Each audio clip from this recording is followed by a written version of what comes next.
नमस्कार, आप देख रहे हैं नॉन स्टॉप 9। मैं हूं शीतल राजपूत। क्रूज ड्रग्स केस का मामला लगातार गर्म होता चला जा रहा है। एनसीपी नेता नवाब मलिक और महाराष्ट्र के पूर्व सीएम देवेंद्र फडणवीस के बीच आरोप प्रत्यारोप का दौर अब चरम पर पहुंच गया है।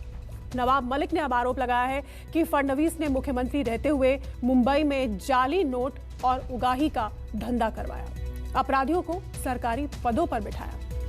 नवाब मलिक कल सुबह अंडरवर्ल्ड का हाइड्रोजन बम मुंबई में गिराएगा।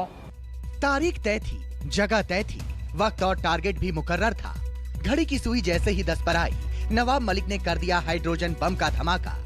देवेंद्र जी, आप मुख्यमंत्री रहते हुए इस महाराष्ट्र में आपने सारे क्रिमिनल लोगों को सरकारी पदों पर बिठाया, जाली नोट का नेक्सस आपने चलवाया। कीचड़ से कीचड़ तो धुलते नहीं, लेकिन रहनुमाओं को राह दिखाने का बीड़ा कौन उठाए? क्या खाकर समझाए कि इसका भी मौका होता है, दस्तूर होता है। फागुन में उछालो तो कोई बुरा नहीं मानता, रोजाना करोगे तो किचकिच हो जाएगी। लेकिन सफेद पोशों ने जैसे जिद ठान ली है कि वो यही करेंगे, बार बार करेंगे, हर बार करेंगे, और ना चाहते हुए भी ये सियासत की रवायत बन गई। फडणवीस ने नवाब मलिक के कुर्ते पर जो दाग दिखाया, उसका जिक्र किए बिना मलिक ने फडणवीस को ही सारी बुराइयों का जड़ बता दिया। मुन्ना यादव नाम का एक व्यक्ति जो नागपुर का कुख्यात गुंडा है, जिसपे हत्या से लेके सभी तरह के मामले दर्ज हैं, उस मुन्ना यादव को आपने कंस्ट्रक्शन वर्कर बोर्ड का अध्यक्ष बनाया था कि नहीं? आपने हैदर आजम नाम के एक आपके नेता को मौलाना आजाद फाइनेंस कॉरपोरेशन का अध्यक्ष बनाया था कि नहीं? क्या हैदर आजम बांग्लादेश के लोगों को मुंबई में बसाने का काम नहीं करता है? क्या आपके इशारे पे पूरे महाराष्ट्र में उगाही का काम हो रहा था कि नहीं? क्या आपके कार्यकाल में विदेश से लोगों को फोन आते थे, कुख्यात गुंडे फोन करते थे और पुलिस वाले मामला सेटल कर देते थे कि नहीं? ना दस्तावेज, ना सबूत, ना वकील, ना दलील। नवाब के बस्ते से निकले बेलगाम आरोपों की जद में सिर्फ फडणवीस ही नहीं आए, दिल्ली में बैठे दिग्गज भी नवाब के आरोपों से बच नहीं पाए। हम देश के प्रधानमंत्री पे आरोप नहीं लगाना चाहते, लेकिन देश के प्रधानमंत्री के कार्यक्रम में अगर कोई जाता है तो उसके लिए पूरी तरह से स्कैनिंग किए बिना किसी भी व्यक्ति को पास नहीं इशू होता। प्रधानमंत्री शहर में आए और रियाज भाटी ने उनके साथ भी तस्वीरें खिंचवाई। देवेंद्र जी, आप मुख्यमंत्री रहते हुए इस महाराष्ट्र में आपने सारे क्रिमिनल लोगों को सरकारी पदों पर बिठाया, जाली नोट का नेक्सस आपने चलवाया, आपने रियाज भाटी के जरिए पूरी उगाही का काम किया। कागज के चंद टुकड़ों के साथ मीडिया के सामने नामुदार हुए नवाब मलिक ने क्रूज ड्रग्स केस का भी पिटारा खोला। एनसीबी पर बेगुनाहों को फंसाने का इल्जाम लगाया, फडणवीस को भी इस खेल का कसूरवार ठहराया। जो एनसीबी में निर्दोष लोगों को फंसाने का, हजारों करोड़ की उगाही करने का, कहीं ना कहीं देवेंद्र जी उसको डाइवर्ट करने का प्रयास कर रहे हैं। और सिर्फ डाइवर्ट करने का नहीं, उस अधिकारी को बचाने का प्रयास हो रहा है, क्योंकि देवेंद्र जी के उस अधिकारी के पुराने संबंध हैं। बात चली तो दूर तलक पहुंची। नवाब मलिक 5 साल पहले की नोटबंदी में दाखिल हो गए। नोटबंदी और जाली नोट का जिक्र आया। मलिक ने मुंबई से दिल्ली तक बीजेपी का दाग दिखाया। 8 नवंबर 2016 को नोटबंदी हुई। जब नोटबंदी हो गई, पूरे देश में जाली नोट, चाहे पंजाब हो, 2000 के 500 के जाली नोट पकड़े जाने लगे।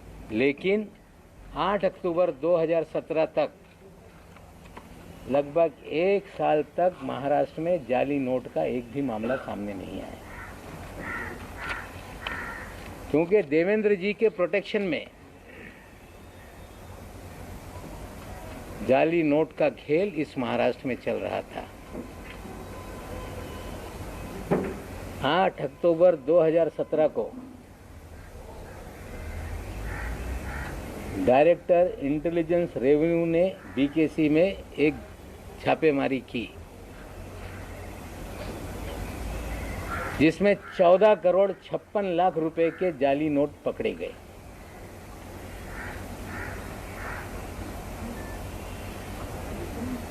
और उस मामले को रफा दफा करने के लिए देवेंद्र जी ने उसमें मदद करने का काम किया। महाराष्ट्र की मौजूदा हुकूमत के साथ केंद्र सरकार का याराना तो कभी नहीं रहा, लेकिन मुंबई क्रूज ड्रग्स केस ने इसे खतरनाक मोड़ पर ला दिया है। एनसीपी नेता और महाराष्ट्र के कैबिनेट मंत्री नवाब मलिक ने सरकारी मशीनरी का इस्तेमाल कर क्रूज ड्रग्स केस का गुब्बारा फोड़ दिया और महाराष्ट्र में केंद्र और राज्य आमने सामने खड़े हो गए। कल तक जो काम पर्दे के पीछे हुआ करता था, खुला खेल फर्रुखाबादी हो गया। सियासत ने लोकलाज की परवाह भी छोड़ दी, दूसरे को नीचा दिखाने के लिए खुद भी नीचे गिरते गए। नवाब मलिक के आरोपों पर देवेंद्र फडणवीस का बयान भी इसी की बानगी है। फडणवीस ने मशहूर आयरिश नाटककार जॉर्ज बर्नार्ड शॉ की पंक्तियों को ट्वीट किया। आज का विचार, मैंने बहुत समय पहले सीखा था, कभी सुअर से लड़ाई मत करो, इससे आप गंदे हो जाएंगे, लेकिन सुअर इसे पसंद करेंगे। जॉर्ज बर्नार्ड शॉ की पंक्तियों से फडणवीस ने किसको निशाना बनाया, ये तो जग जाहिर है। हालांकि उन्होंने किसी का नाम नहीं लिया, लेकिन चंद मिनट बाद ही बीजेपी के नेता नवाब मलिक पर हमलावर हो उठे। हाइड्रोजन बम के धमाके को सुतली बम बताने लगे, मलिक को दिमागी तौर पर दिवालिया ठहराने लगे। जो हाइड्रोजन बॉम्ब की बात करते थे, वो लौंगी फटाका भी नहीं लगा पाए। वो लौंगी फटाका लगाने का भी उन्होंने प्रयास किया तो हाथ उनके जल गए। इस प्रकार का चित्र सुबह की प्रेस कॉन्फ्रेंस में माननीय मंत्री नवाब मलिक जी का था। बात तो आप हाइड्रोजन की कर रहे थे, लेकिन माननीय नवाब जी, आपका चेहरा देखकर शायद अब आपको ऑक्सीजन की ज्यादा जरूरत पड़ेगी, इस प्रकार का आपका चेहरा भी दिखाई दे रहा था। महाराष्ट्र सरकार के रोजाना पत्रकार वार्ता करने वाले मंत्री आज हाइड्रोजन बम फोड़ना चाह रहे थे, पर उनका दुर्भाग्य रहा, वह बम फूटा उनके अपने और सरकार के माथे पर। अब जिस इमरान की वे बात कर रहे हैं और जिस प्रकार की दलीलें उनके सामने आ रही हैं, ये इस बात को कैसे नकार सकते हैं कि इन सारे लोगों के साथ आपके दल के, आपके खुद के और महाराष्ट्र सरकार की मुख्यमंत्री की तस्वीरें कैसी हैं? मला वाटतं नवाब मलिकांचं डोकं ठिकाणावर नाही आहे। त्यांना मानसोपचार तज्ञाकडे जाऊन त्यांचा मेंदू डोकं तपासण्याची आवश्यकता आहे। मंगलवार को महाराष्ट्र के पूर्व मुख्यमंत्री देवेंद्र फडणवीस ने महाराष्ट्र के कैबिनेट मंत्री नवाब मलिक पर आरोप लगाया कि उन्होंने अंडरवर्ल्ड के लोगों से जमीन खरीदी और वो भी कौड़ियों के दाम पर। चंद घंटे बाद ही मलिक भी मीडिया के सामने आए और खुद पर लगे इल्जामों पर सफाई दी और लगे हाथ फडणवीस के खिलाफ हाइड्रोजन बम फोड़ने की चेतावनी भी दे डाली। समझना मुश्किल नहीं कि कीचड़ उछालने के इस खेल का आगाज शुरू किसने किया, लेकिन जब दाग खुद के दामन पर आया तो गंदगी का डर सताने लगा। Bureau report, news 24। अगली खबर का रुख करते हैं। मध्य प्रदेश के पूर्व मुख्यमंत्री और वरिष्ठ कांग्रेसी नेता दिग्विजय सिंह ने कहा है कि कांग्रेस महासचिव प्रियंका गांधी ने जनता के मुद्दों पर आवाज उठाकर यूपी के लोगों में नया विश्वास पैदा किया है। मंगलवार की रात यूपी के संभल में वे कल्की महोत्सव में शरीक होने पहुंचे थे। प्रियंका जी ने जिस प्रकार से पूरे उत्तर प्रदेश में एक ऐसा माहौल तैयार किया है और जिस प्रकार से उन्होंने सड़क पर आकर, चाहे लखीमपुर केरी का मसला हो, चाहे हाथरस का मसला हो, चाहे आगरा का मसला हो, चाहे किसान और मजदूर और व्यापारियों का मसला हो, एक नई टीम उन्होंने कांग्रेस की पूरे उत्तर प्रदेश में खड़ी कर दी है। और जहां लोग कांग्रेस के बारे में कोई बात नहीं करता था, पिछले 3-4 महीने की उनकी मेहनत से आज लोग बाग कांग्रेस की बात करने लगे हैं। एक ब्रेक के लिए हम रुकेंगे, देखते रहिए न्यूज़ 24।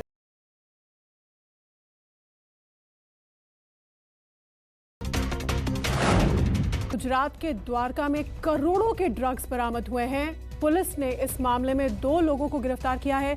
पुलिस के मुताबिक ये ड्रग्स समंदर के रास्ते आए। वही सुबह, वही समंदर, ड्रग्स और हेरोइन के जखीरे पर हंटर। गुजरात के मुंद्रा पोर्ट से भारी मात्रा में ड्रग्स पकड़े जाने के बाद अब गुजरात के द्वारका से ही ड्रग्स की बड़ी खेप बरामद हुई है। गुजरात पुलिस ने द्वारका शहर से 66 किलो ड्रग्स और हेरोइन बरामद की है, जिसकी कीमत 350 करोड़ रुपए बताई जा रही है। गुजरात पुलिस ने इस मामले में एक शख्स को गिरफ्तार किया है। गुजरात के गृह राज्य मंत्री हर्ष संघवी ने इसे बड़े रैकेट का हिस्सा होने की आशंका जताई है। साथ ही ये उम्मीद भी जताई है कि पुलिस ड्रग के बड़े रैकेट का पर्दाफाश कर सकती है। गुजरात पुलिस द्वारा पिछले कई समय से ड्रग्स के मामलों में एक स्ट्रॉन्ग एक्शन टीम डेवलप की गई है, जिसके माध्यम से गुजरात पुलिस ने कई बड़े रैकेट को पर्दाफाश किया है। गिरफ्तार आरोपी से पूछताछ में पता चला कि उसका नाम शहजाद है और वो मुंबई का रहने वाला है। 2 दिन पहले ही वो खंभालिया आया था और फिर 1 दिन पहले ही उसे ड्रग्स की खेप मिली थी। पुलिस को पुख्ता जानकारी मिली कि आरोपी ड्रग्स की खेप लेकर वांकानेर के रास्ते राजस्थान जाने वाला है। आरोपी को पकड़ने के लिए पुलिस ने जाल बिछाया और उसे 50 किलो एमडी ड्रग्स और 16 किलो हेरोइन की खेप के साथ दबोचा। पुलिस के मुताबिक ये ड्रग्स समंदर के रास्ते लाई गई। प्राथमिक ऐसा पता चला है कि दरिया मार्ग से सी रूट से ये माल आया है और इसको मंगाने वाले सलीम कारा और अली कारा है। इनका भूतकाल भी जो है वो इस टाइप के गुनाहों से कनेक्टेड है। इसका हर इंपॉर्टेंट एस्पेक्ट पे इन्वेस्टिगेशन सीधा एसपी साहब की देखरेख में करा जा रहा है। माननीय डीजीपी साहब ने पूरी टीम को और माननीय गृह राज्य मंत्री ने पूरी टीम को अभिनंदन दिया है। बीते 13 सितंबर को कच्छ के मुंद्रा पोर्ट से 21,000 करोड़ कीमत की 3,000 किलो ड्रग्स जब्त की गई थी। ड्रग्स का ये जत्था टैल्कम पाउडर की आड़ में 2 कंटेनरों के जरिए ईरान के बंदर अब्बास बंदरगाह के माध्यम से अफगानिस्तान के कंधार से होते हुए मुंद्रा बंदरगाह तक पहुंचा था। द्वारका से दिनेश वितलानी के साथ भूपेंद्र सिंह, अहमदाबाद, न्यूज़ 24। एक छोटा सा ब्रेक, आप देखते रहिए नॉन स्टॉप 9।